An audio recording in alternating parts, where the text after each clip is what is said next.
Hi, my name is Adam Amin, and I'm an 8th grader. Earlier this year, I gave a talk about financial literacy.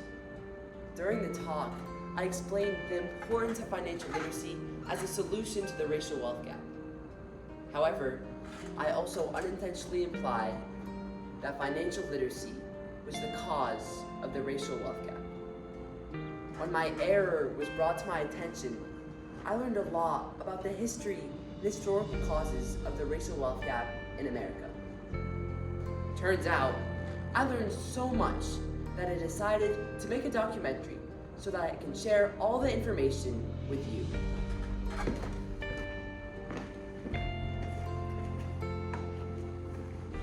I hope you enjoy.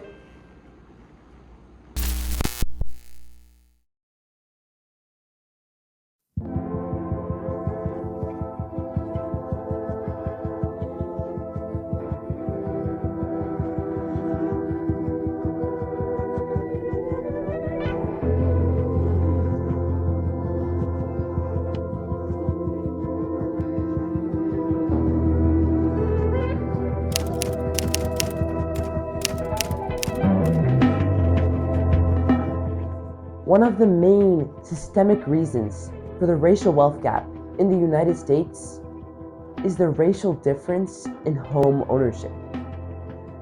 Owning a home is important for growing wealth because it helps individuals build equity and accumulate wealth over long periods of time. According to the census, homeowners on average have a net worth that's 80 times higher than that of renters. Homeownership promotes wealth building by acting as a forced savings mechanism and through home value increase. However, according to data from the US Census, in 2019, the homeownership rate among white Americans was 73.3%, compared to only 42.1% among Black Americans. This 31.2 percentage point difference was the largest gap since the census's time series began in 1994. The Federal Housing Administration was created in 1934 by Franklin D. Roosevelt to help more people afford houses by extending the typically short loan terms.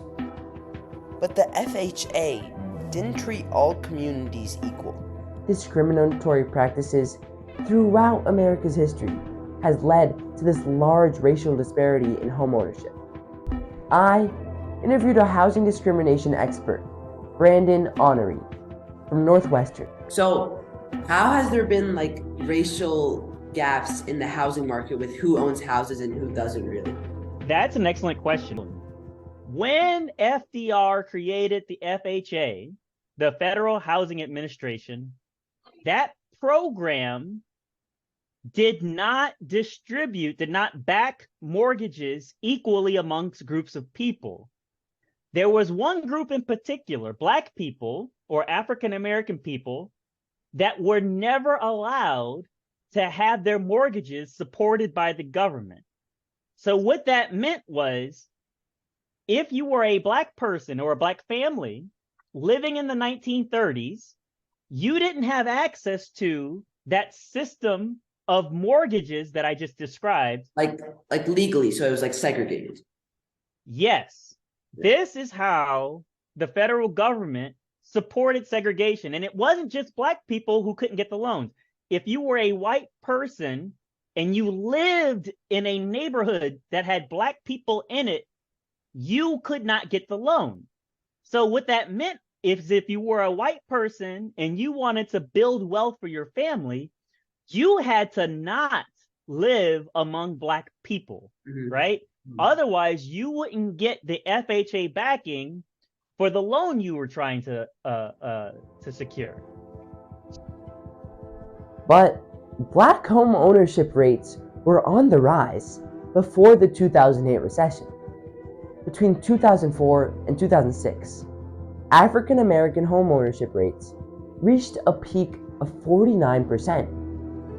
However, after the 2008 housing crisis, during the crucial recovery period of 2009 to 2011, black and white families had very different experiences. Median white household wealth exhibited zero loss. During that same time period, typical black households lost 40% of non-home equity wealth. Since then, black home ownership rates declined and have persisted at around 42% since 2016. The federal government, by the way, ended up bailing out several of those big banks so that our financial institutions, our financial system could remain solvent. But then all those homeowners on the ground ended up losing their homes to foreclosure. Exactly. Yeah. So all that wealth got wiped out. Yeah. By 2031, white wealth is projected to be 31% below what it was if the 2008 recession never happened. But black wealth will stay over 40% below what it was if the recession never happened, because of the disproportionate impact the recession had on black communities.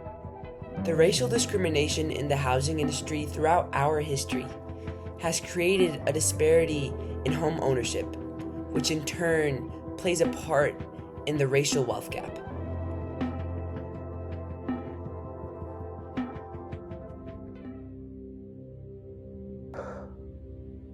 Even if African American communities were able to settle into neighborhoods, another force stopped them from growing wealth. Racial terrorism has had a large effect in amplifying the racial wealth gap in the US. Throughout history, black communities have been targets of violent attacks, resulting in loss of life, property, and economic opportunity. These attacks have created a multi-generational impact on the ability of black families to accumulate wealth. This is a reenactment of a famous act of racial terrorism from the HBO show Watchmen. In 1921, in Tulsa, Oklahoma, in the Greenwood District, aka the Black Wall Street. This thriving, on-the-come-up community was burned to the ground by a group of violent white supremacists, leaving hundreds dead and thousands homeless. The massacre destroyed the community's economic foundation, and the repercussions continue to be felt even today. But the Tulsa massacre wasn't a rare instance. There are many examples of specific instances of racial terrorism, but it also occurred systemically. The KKK played a significant role in perpetuating fear and violence against black Americans since it started in the 19th century. The KKK's goal is to maintain white supremacy and suppress African American voices and ideas. The KKK employed brutal methods, bombings, and arson to terrorize black communities.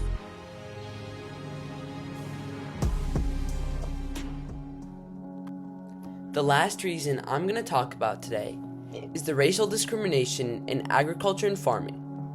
We talked about how housing can grow wealth, but agricultural land was another path to growing wealth in America. According to the Homestead Crowd, farmers have a net worth that's 40% higher than the average American. Owning agricultural land can lead to generational wealth and passing down a valued property which increases over time. In 2022, there were over 3.5 million farmers in the US, but only 1.4% of those were black, which equates to less than 50,000 people, compared to 14% of all farmers that were black 100 years ago.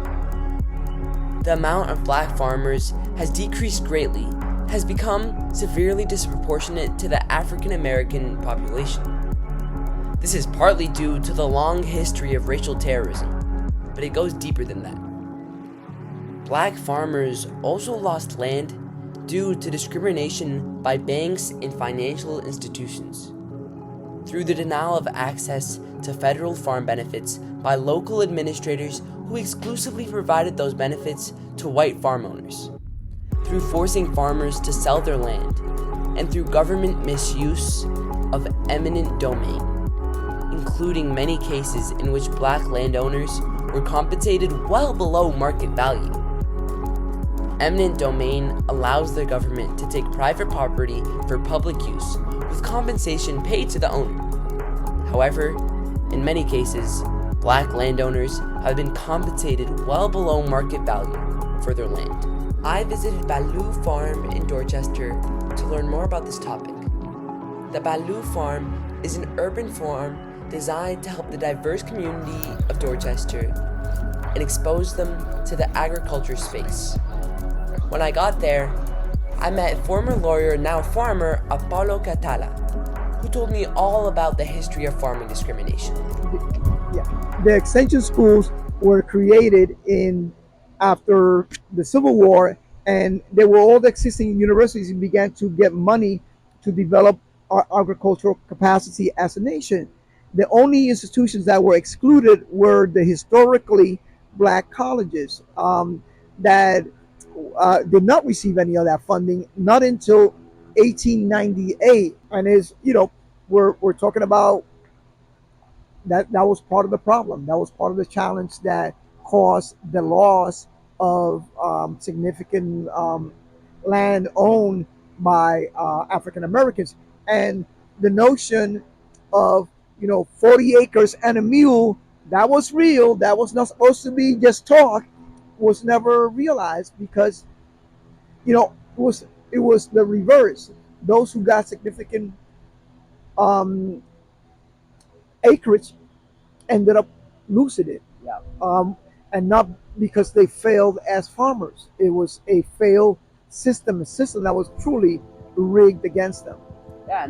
In conclusion, the racial wealth gap is a consequence of all sorts of things throughout the US's history. But today, I wanted to cover the three main systemic reasons.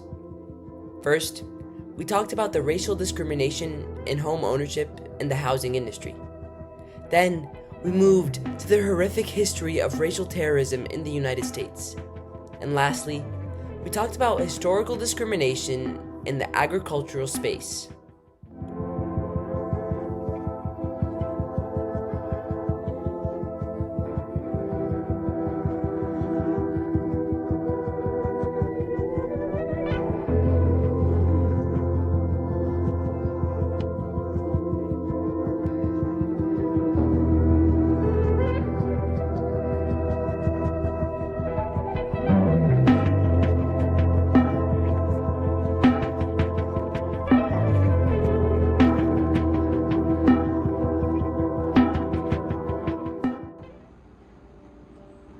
So, what do you think?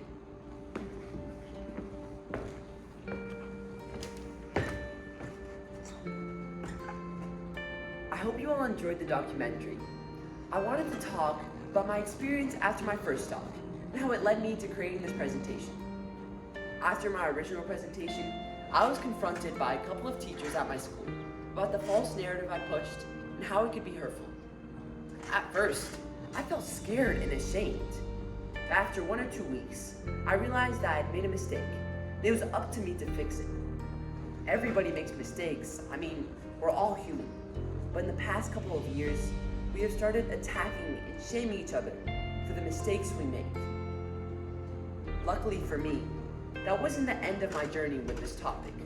And hopefully in the future, people who make mistakes will have the chance to learn from them and dive even deeper into their passions. And that's up to us. When someone makes mistakes, we need to make sure that they feel encouraged and supported to learn more, not ashamed or excluded.